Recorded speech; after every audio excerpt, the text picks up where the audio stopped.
And boom goes the dynamite. Hello, everyone. Today is June 16th, 2026. It is now the fifth day of my new video challenge. And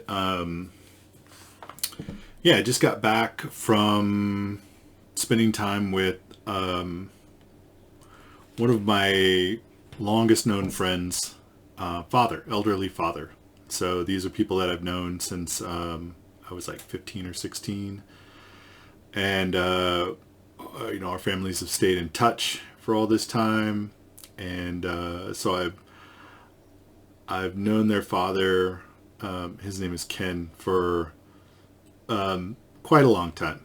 And I spent quite a lot of time over at their house in my high school years, especially because, well, it just felt like a safe place. It felt like a home for me, and this is kind of really when my living situation was deteriorating, and I didn't feel like I had a home, even though I did.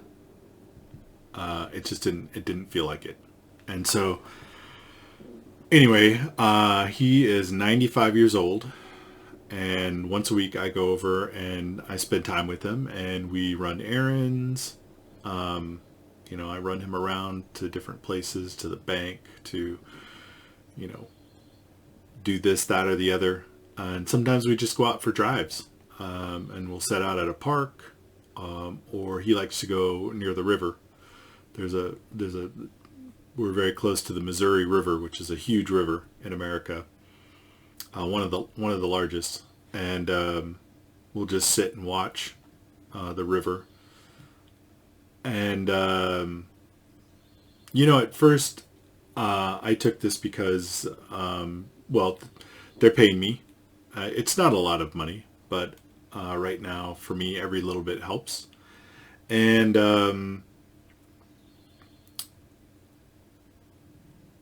I just have always had a good way with people.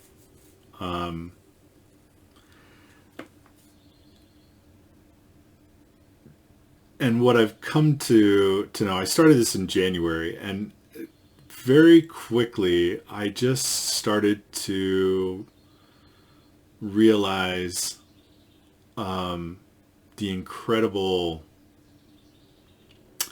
treasure this was for me to have this time with my good friend's father. So my father passed away at the end of 2017.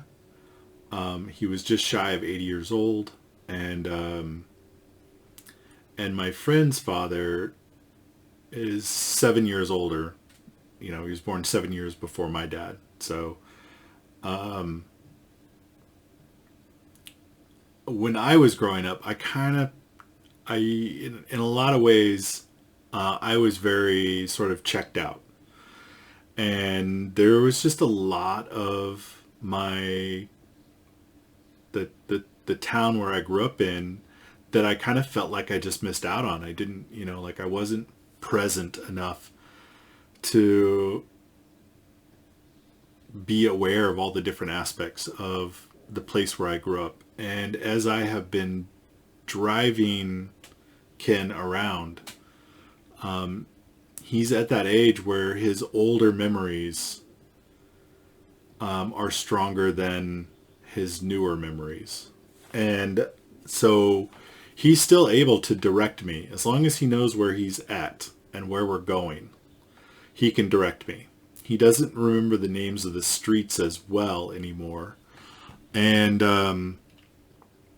but it's been this strange phenomenon that's happened where as we're driving across town to get where he wants to go, and I've just prefaced this by saying when I graduated from high school, I joined the military actually, and I left, and I was pretty much gone from my hometown for 30 years. And so coming back, even having come back 10 years ago, I I don't live now where I grew up. And so I haven't really spent a lot of time back there. But now driving him around, he will talk about the city, the town, the way it used to be when I was young, because those are the memories that are the strongest for him. And he'll say, "Oh, this street used to be like this, and it had this, that, and the other, and there used to be a big oak tree there, or a school there." Or, he'll just talk about things the way it used to be, and it has been sort of filling in the holes of my memory, in a very lovely way. And so that has just been a tremendous unforeseen benefit of spending this time with him every week. But then even more so, just when I sit and I sort of quickly figured out this was my job, was to really just be present with them. I don't try and have in-depth conversations with them. I don't really try and present my views on anything, because his mental state is too fragile for that. He can't parse information quickly at all. He really struggles to shift from one mental framework to another. And I quickly learned that trying to have sort of a normal conversation was just too difficult for him. It would overwhelm his mental state. And so I learned that, but really what I'm there for is to just be present and to witness him and just let him talk about whatever he wants to talk about. And just receive him as he is. And it has been, I'm not even sure the right words to use to describe being there to witness somebody in this most vulnerable state. And I mean, the closest I can come to is just this very unexpected honor. It's an honor to be able to witness someone and in his completeness. And what I mean by completeness is that his masks are gone, and he is just his raw self when we're together. And I'm sure, he's told me things that none of his sons know. And so that's what I mean by his completeness. He no longer has the capacity or maybe the desire to hide, or at least in me, because I'm not family. I know him really well, but I'm not family. I'm not a former coworker.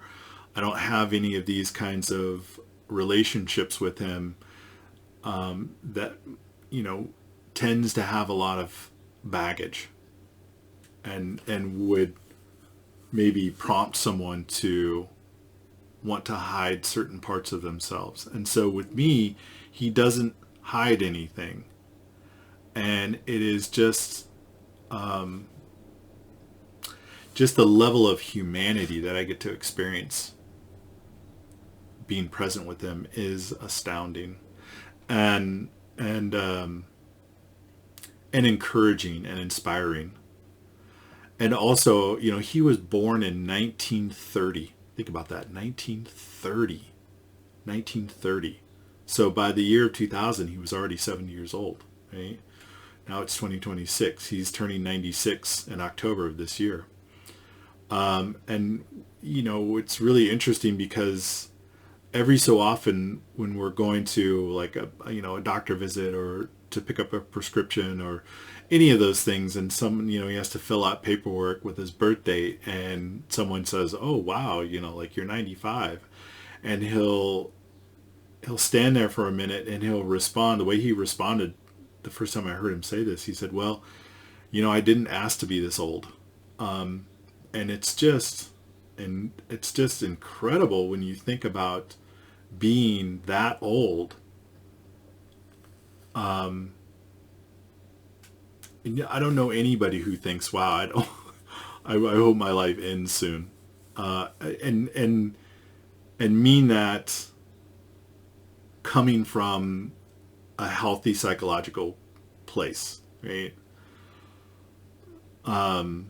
We just don't think about that. But when you get that old and you've outlived so many other people around you that have been in your life, and you have reduced capacity. I mean, even if we lived somewhere that had really great mass transit, like, so pick any of the, great cities in Europe or Japan. I know Japan has amazing mass transit, and a lot of that's because of their elderly population that still needs to get around, right? Japanese tend to live very, very long lives, right? But pick any of those cities, and he's just at a point where he would get lost. He just can't go places by himself. He's very limited in to what he can do every day, and for the most part, he's just really bored. And yeah, I didn't ask to be this old. Wow. But then, as we're driving around, he'll share stories about his childhood. He grew up during the Great Depression and in the precursor to World War II, and still sort of in the shadow of World War One. I mean, it's not like the 20s was really kind of the true shadow of that, but the Great Depression, the build up to World War II, he was a teenager during World War II. He went to college sort of in that space between World War II and the Korean War. And just, he said that he was a mathematician, and what he really wanted to do was get his doctorate in mathematics and teach. That's what he really loved. He wanted to teach. But when he graduated, the space race was on, and the government was hiring all the mathematicians. It actually wasn't the government, and he tells me about this, how it was all these companies who were bidding on government contracts. And one of the things about government contracts is, if you're bidding for a government contract, you can't bid and then if you get the contract, hire the people. You have to already have everybody hired so that the government knows that you can actually meet your obligations if and when they award you the contract. And so there were all these companies bidding on these very, very lucrative government contracts. And so they would just hire the people that they, if they got the contract they were going to need. And you would sit around and wait like 6 months, kind of not doing anything. So it was really sucking up all the mathematicians in the country. Could he have gotten, a job? Could he have just not done that and gotten his PhD and gotten a teaching? Probably. I mean, they probably needed teachers more than ever. If they were cranking out that many mathematicians and engineers and the like. But just to hear about all of that it's such a gift. My oldest sister, who has lived in our hometown pretty much her whole life, except for college, she spent a lot of time with our step granddad. So he was married to my dad's mom. And after our grandma died, my sister would go and spend time with him on a regular basis and take him to, his doctor appointments and things like that. And then sometimes just, spend time with him if he didn't have anywhere to go. And she used to tell me about the stories that he would tell her, of, when their family, when he was young and their family, was trying to make their way during the worst of like the Dust Bowl years and the Great Depression. And at one point his family had been down in Texas, working, and they were coming back up north into either Kansas or Nebraska. And they stopped on a farm in Oklahoma, and the whole family was working there to earn enough money to get a train ticket to continue on to their destination. And they'd gotten to a point where they had enough money to buy tickets for everyone except my granddad. And so the whole family got on a train and went on to the final destination, except my granddad. They said, you have to stay on this farm, continue to work until you get enough money, and then go buy a ticket and join us. Get on the train and join us. He was 10 years old. He was 10 years old when that happened. I can't even imagine. I can't imagine leaving a 10-year-old. Yeah, like they had been on this farm for several months. They had established that it was, sort of a place to work and earn money and that sort of thing. So they weren't just sort of leaving him to the wolves. But still, like, to be left as a 10-year-old in someone else's care who is not a relative of yours at all, and told to continue working until you earn enough money to then on your own go to the train station, buy a train ticket, and continue on up north to one or two states away. And one or two states in America are like the size of European countries, right? They're huge. And especially when you get out to the Midwest and the Western states, they're really giant states. And so to have to do that as a 10-year-old is just mind-boggling. And I get those kind of stories. I now understand. And she talked about how just what a treasure that was to just hear those stories and to witness that history from somebody who lived it, right? Instead of reading it out of a book. And I'm understanding that now. I really understand what a treat that is. And it's sad because I think it's easier to understand that value when you're hearing those stories from somebody you're not related to. I don't know why. I know when it's our relatives. I remember when I was young, up until my junior high, my great-grandparents were still alive. And we would often spend, time with them in the summertime and things like that growing up. So it's not like I only saw them on rare occasions. We saw them quite often. And I just kind of wish I had been more curious. And I'm sure we did listen to some of their stories, but it just, when you're young, it's hard to gauge the value of those kinds of that kind of experience. And so I'm going to kind of wrap it up here, but I just wanted to share that with everyone. And if, at all possible, listen to the stories from your parents and your grandparents or your great-grandparents if they're still alive. And if you don't have any like truly elderly people in your life, people who are in their 80s and above, even like late 70s, but like truly elderly, like find a way to connect with some elderly people and just spend some time with them. Give them the gift of being relevant,